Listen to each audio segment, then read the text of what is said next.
But here we go. So, Alita Battle Angel. Its trailer came out last week. Yeah. And there's a lot of hullabaloo with it. A lot of people have issues with it. Some people like it, some people don't. Now, we are going to watch the trailer and let you guys know what we think. Yeah. All right, we will be right back. Okay, and we are back. Adam and I just watched the Alita Battle Angel trailer. Adam, fresh take. What do you think of it? What the fuck is up with those eyes? Now I understand what everybody's been saying. Like, I'm like, it can't be that bad. Is it that bad to you? They're like fucking like. Nobody else looks like that in the. Yeah, so I understand. The other robots don't fucking look like that. Why? But she might be your own type of design. What, the bug eye design? Someone fucking huge. Someone on a show said that her face is 90% eyes, bro. So I was listening to another show, and someone said that Robert Rodriguez finally decided to make the cinematic decision to shoot an entire movie with a Snapchat filter.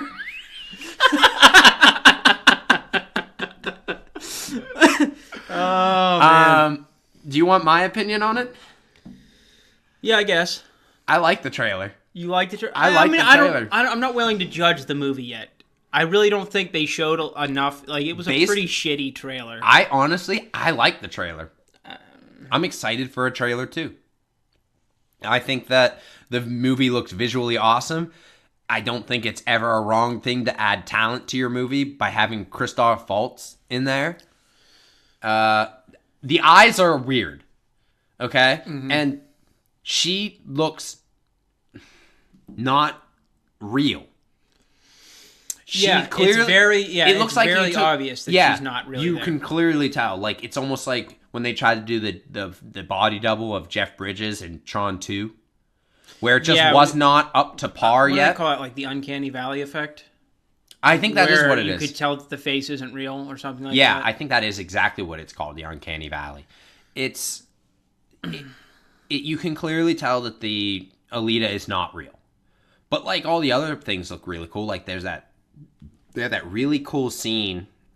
Was that Jude Law? Did I see Jude Law? No, I don't think that was Jude Law. Who the fuck was that? That robot guy? Yeah.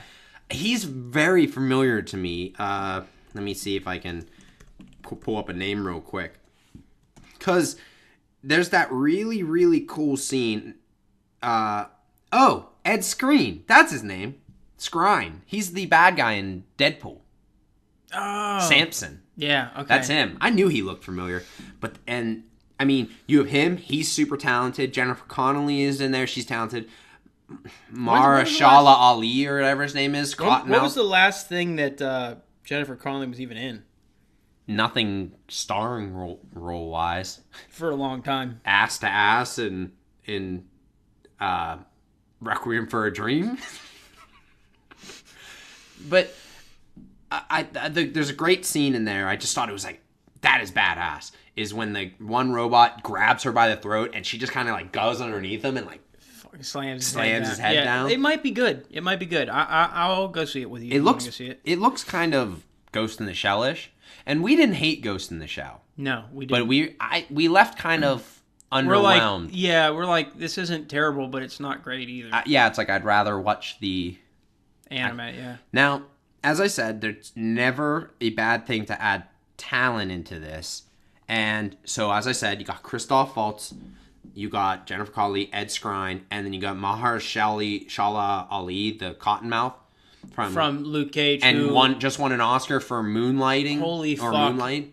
He's so such talented. A good actor. Yeah, so I'm sure he'll be a small character, but throwing him in there is not a bad thing. You when you have an Oscar-winning actor, I don't care how small or big, you shove him there. Yeah. I'm excited to see what he like. I'm gonna be honest. Him and Christoph Waltz are probably the two reasons that I'm more excited to see. Yeah, because the girl Rosa Salazar is like a nobody. I've never heard of her before.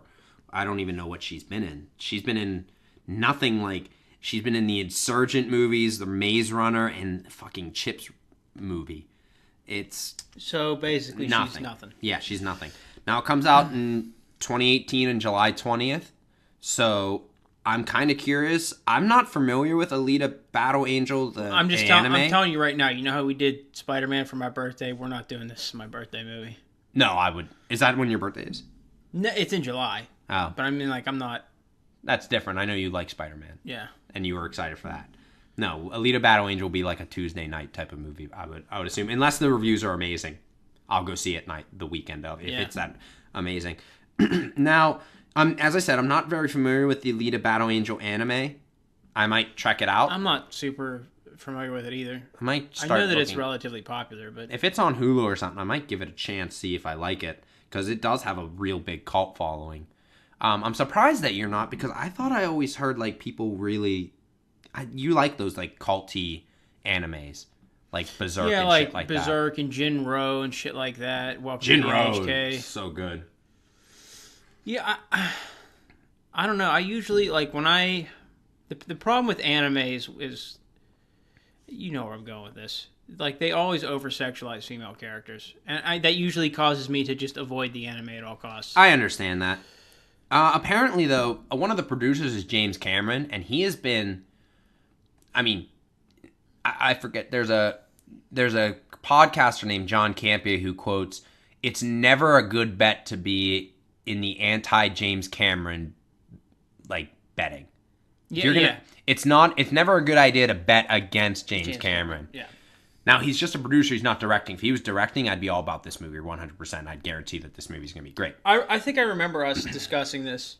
My biggest last week is you're worried about Robert Rodriguez. Yeah, we were discussing this not on the show, but I believe. Just in general, that I am not a big Robert Rodriguez fan because he hasn't done a good movie in a long time. His last good movie to me was Planet Terror, which was a short little hour movie, and his like Desperado and Once Upon a Time in Mexico, stuff like that. I was all about that. Don't lie, you like the first Spy Kids movie.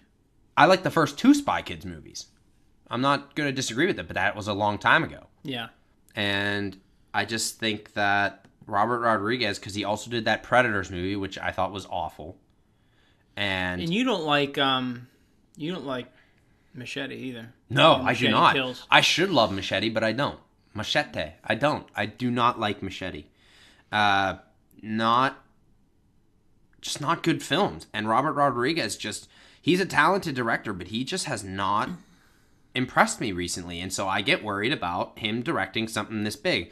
Now, James Cameron and John Landau are two big names that I really am like, okay, I trust those names. I trust all the actors in it. Like, clearly they didn't just sign up for this because, I mean, obviously it was for a paycheck, but something attracted them to this movie. Christoph Waltz is not in every fucking movie.